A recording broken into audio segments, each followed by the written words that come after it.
Hi, can everyone hear me? Is the mic working? Okay, great. Thanks Tech Cocktail, thanks Downtown Project, thanks Tony for allowing me to be here and speak to all of you.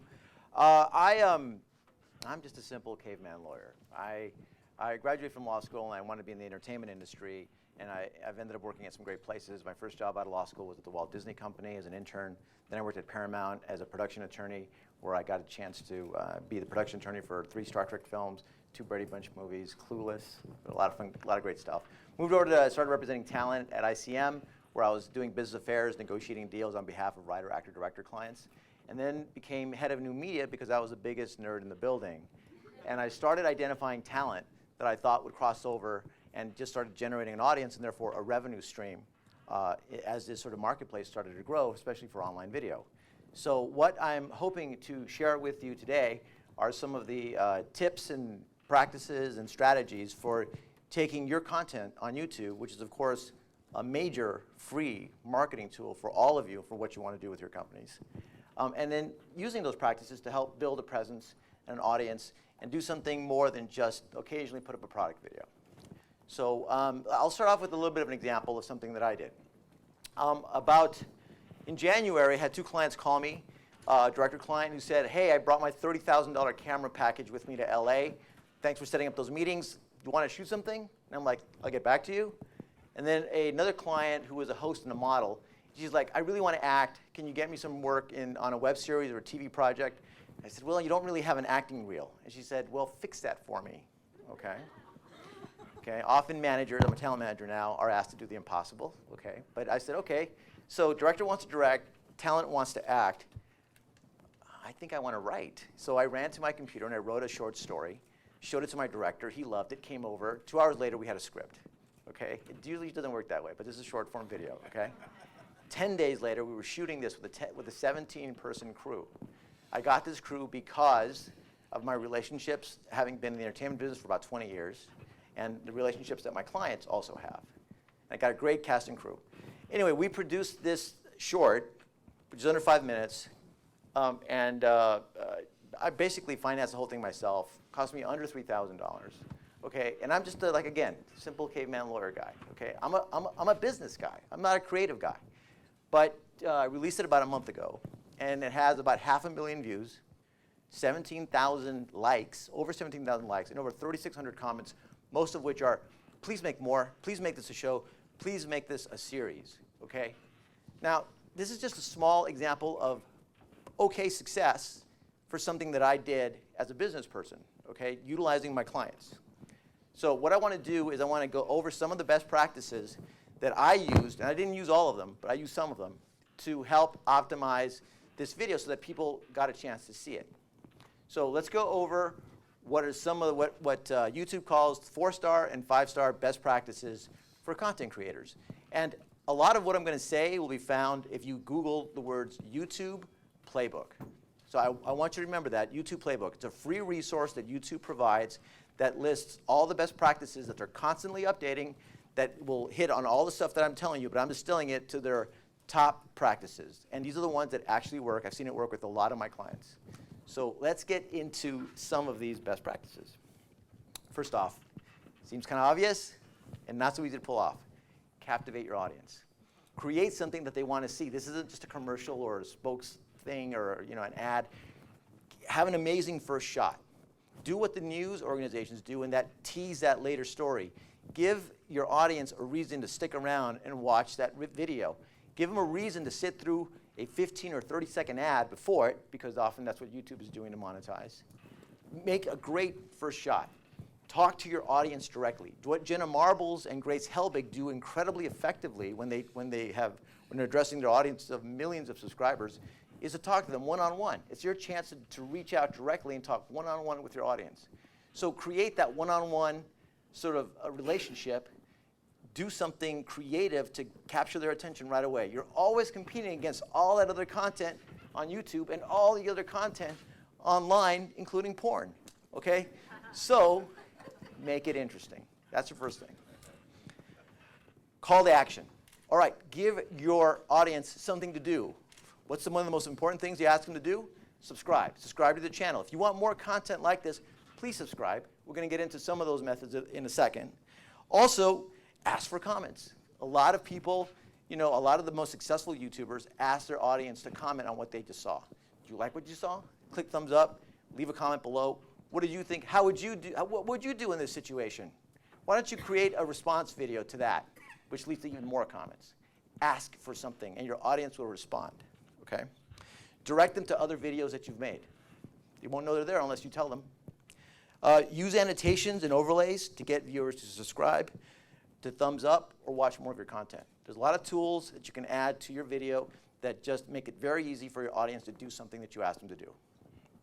Next, post your content frequently and regularly. Probably one of the most important tips. If you have a channel, you have to make sure, especially if people have subscribed to it, it can't just lay fallow. You have to actually provide content on a regular basis.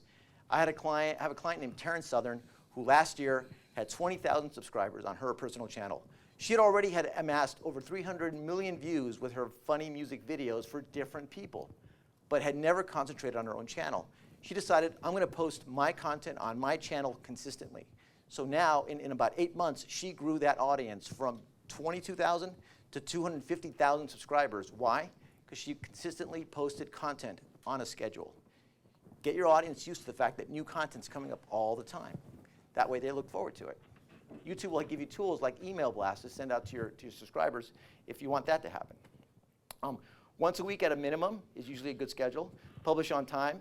Engage your viewers with comments, okay? When you're downtimes, you can't be producing all the time. Hey, comment on the popular videos so that your audience sees that you're still around, okay? Or repurpose some of your content. Take some of that content that you've already used and create a best of, or the making of, or the behind the scenes, okay? Or use it to engage with your audience. Repurpose that content. Even if you don't have the production and resources to create a brand new video, you have all of this library content, do something with it, but post it on your channel. Next, create tentpole programming. What's one of the biggest weeks in television? Shark Week, right? Create your own Shark Week. Use other events that are going around in the world to use it as an excuse to create content around what you guys do. Holidays, CES, Fashion Week, Comic-Con. All of those are great examples where you guys can say, here's our Comic-Con episode. Here we are, following the top stories from CES. Here's a wrap-up of the best of Fashion Week.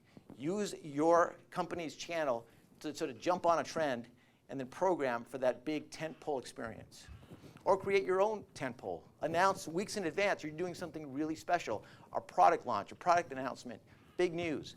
Create that anticipation and then get influencers to help you promote it. Next, metadata. You want to be able to optimize, actually have people find your content, so be smart about your title. Make sure you use tags and keywords in your descriptions, okay, so that people know what they're going to be looking at. Or more importantly, if someone is searching for a particular type of video, you put in the right keyword and your video will show up. People just often ignore adding tags or keywords. Absolutely important. It'll bring you more audience right there, easily without having to do anything except just add those tags at the beginning. Also, link to your company's site in the description. People forget to do that. If they want more product information about what you do, your service, make sure that link is included in the description below, so people clicking like, well, I know more about this awesome company. So make sure that's in there. If someone collaborated with you or worked with you, link to what they're doing, their channel, their site, whatever. It's good practice to do that reciprocally. Next, thumbnail optimization. What are some of the most popular thumbnails on YouTube? Sadly, boobs, TNA, right? How often have you clicked on a thumbnail thinking you're going to get one thing and ended up with another? Well, for me, it happens all the time. All right.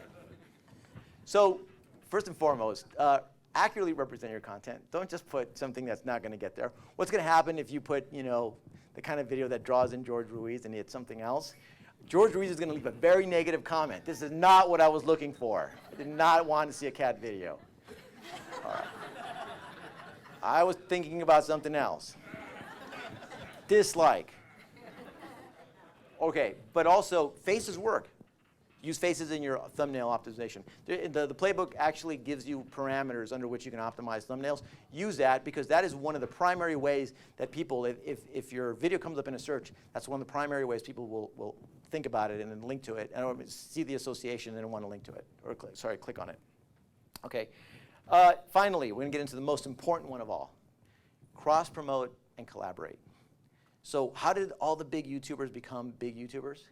By working with each other when they were smaller YouTubers.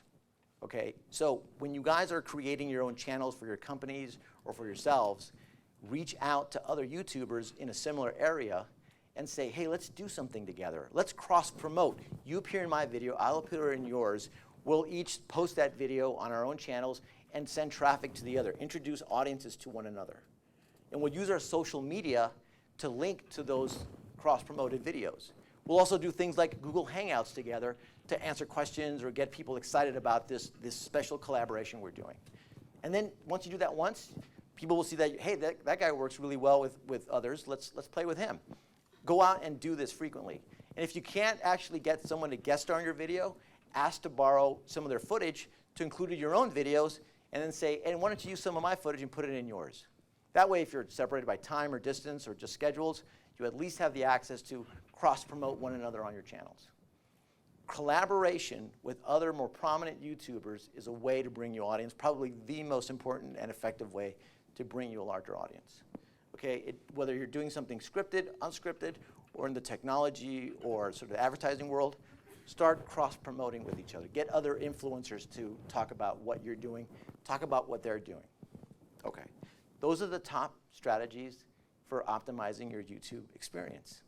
So if you have any questions, now would be a good time. Let's hear it.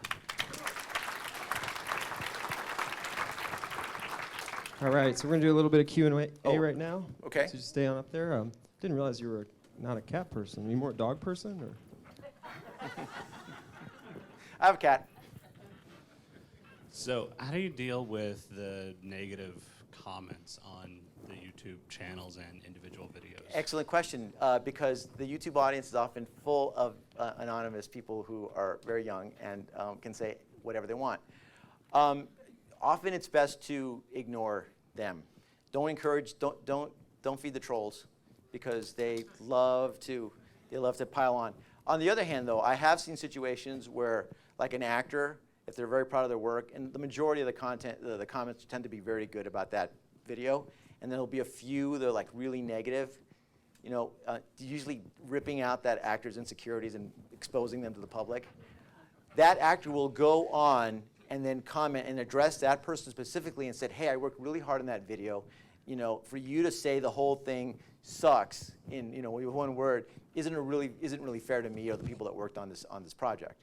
And often that gets them, oh my God, this person's talking to me, and they sort of feel less anonymous at that point, and then they disengage. If they continue to engage, then you can ignore them at that point.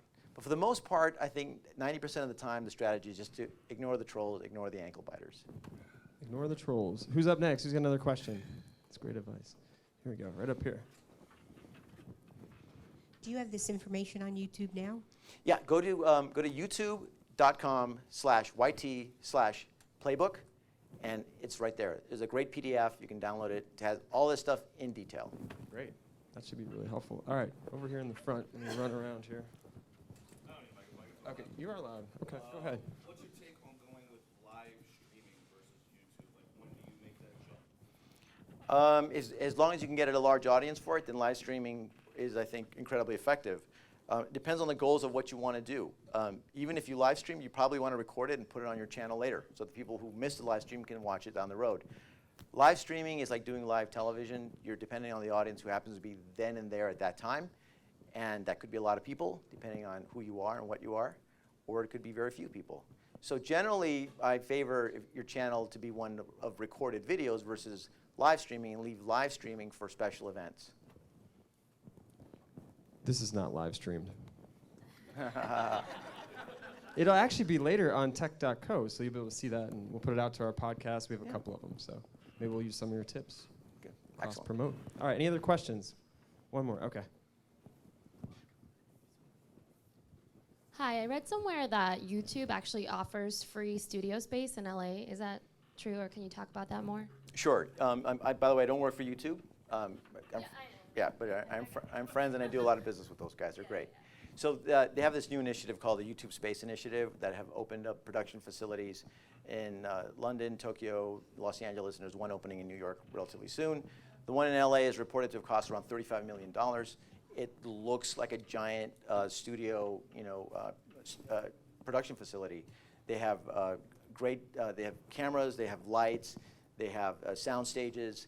They can do live streaming from there. It's open to YouTube content creators. You have to apply in order to become part of a program where for 8 weeks they teach you the best methods to edit, to collaborate, to work with, to market and promote your videos, and then they send you out into the world with some homework assignments. And after that, for a period of time, you are free to use, for free, this space. You have to apply because it's obviously in big demand, but it's a nice mix of both very prominent YouTubers and also smaller channels that really want to get in there and sort of learn from the best.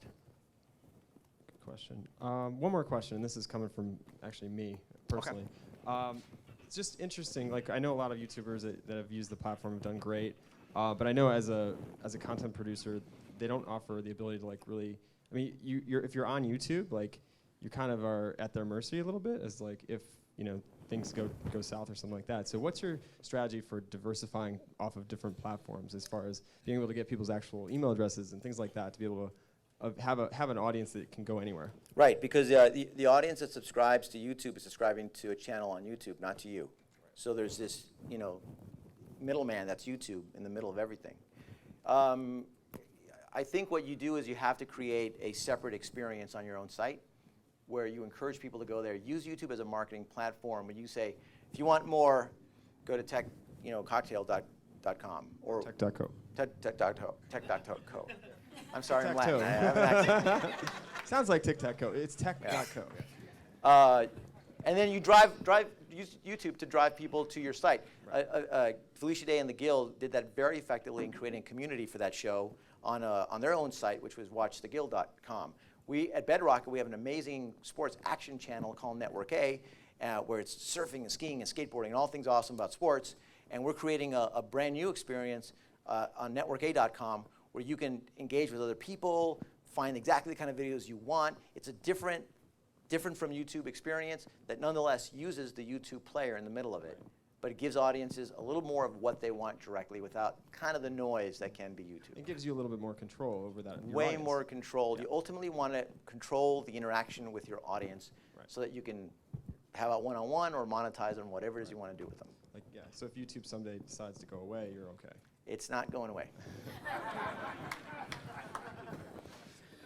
Hear that, Hollywood? It's not going away. Not going away. Okay. Oh, Yeah. Do one more question. Let me run with a mic. Way in the back. I need exercise too. Okay. I read somewhere that YouTube pays out something like about $3,300 per million views if you're partnered with them. Is that roughly a correct number? There's a just out in the out there. You can Google this. There's a general formula in terms of what content creators generally tend to make, and that is it's a CPM model. For every 1,000 views, you generate like television. You generate a dollar amount, and then this has been reported online, so I'm not revealing anything from a contract or anything. But that split tends to be 55% for the content creator, and then 45% for YouTube. So the typical CPM, as I understand it, is around $2. So every 1,000 views, $2 gets generated from an advertiser on YouTube. You as a content creator get to keep 55%, which is equal to $1.10. So for every 1,000 views, you get $1.10. So do the math. Is that a place that you really can make a lot of money on? Probably not. But in terms of marketing and finding an audience and engaging and doing all that stuff in a way to drive traffic somewhere, it's probably great. So product placement. There's a lot of other ways you can make money. Yeah, there's a lot of other ways to skin that money cat. Skin that cat. Something about cats. All right, so. Right? So everything's negotiable. Everything's negotiable. Okay, one more second here. We'll go over here. Okay, I know. I just like the exercise.